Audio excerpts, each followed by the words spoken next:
आइए बोर्ड पर लिखे हुए इस सवाल को पढ़ा जाए और हल किया जाए। यह प्रश्न एसएससी परीक्षा में पूछा गया है।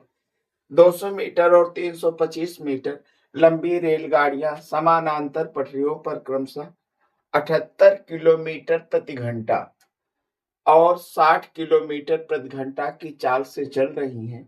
यदि वह एक ही दिशा में चल रही हो तो तेज रेलगाड़ी धीमी रेलगाड़ी को कितने सेकंड में पार कर लेगी। यहाँ पर जो चाल दी हुई है 1 किलोमीटर प्रति घंटा में दी हुई है और यहाँ पर जो समय पूछ रहा है सेकंड में पूछ रहा है, इसलिए इस चाल को हमको मीटर प्रति सेकंड में कन्वर्ट करना पड़ेगा।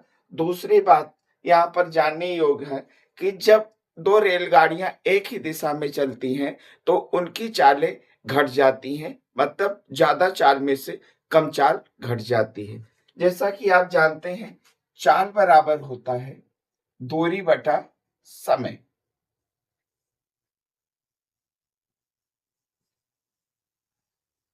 जब रेलगाड़ियां एक दूसरे को पार करती हैं तो ये दोनों रेलगाड़ियां जिस रेलगाड़ी को पार करती हैं उस रेलगाड़ी की लंबाई और अपनी लंबाई के बराबर में दूरी तय करती हैं।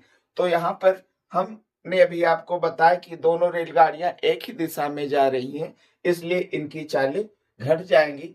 तो हम 78 से 60 को घटा देंगे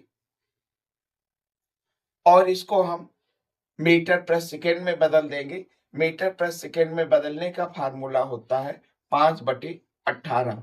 यह एक नियत वैल्यू है। अगर इसको हम मीटर प्रति सेकंड में बदले तो हमारा क्या हो जाएगा, जितना भी आएगा घटाने पे 18 आएगा। 18 गुणे 1000 बटे का 60 गुणे 60 होगा। तो 1000 बटे का 60 गुणे 60 की वैल्यू हमारी कैलकुलेट करके 5/18 आती है, इसलिए हमने यहाँ पर 5/18 रखा है। दूरी हमने आपको बताया कि दोनों रेलगाड़ियां जब एक दूसरे को पार करती हैं तो जिस रेलगाड़ी को पार करती हैं उस रेलगाड़ी को और अपनी लंबाई के बराबर में दूरी तय करती हैं। तो दोनों रेलगाड़ियों की लंबाई को हम जोड़ देते हैं 200 और प्लस में कितना है 325 और समय को पूछ रहा है कितने सेकंड में पार करेगा, इसको हम टी मान लेते हैं। ये हमारा घट के 18 हो जाएगा गुणे में 5 बटे का 18।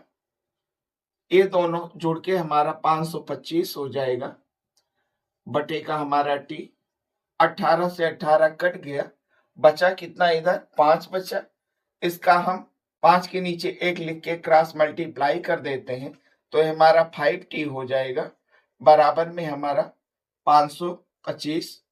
इसलिए t बराबर हमारा हो जाएगा 525 बटे का 5।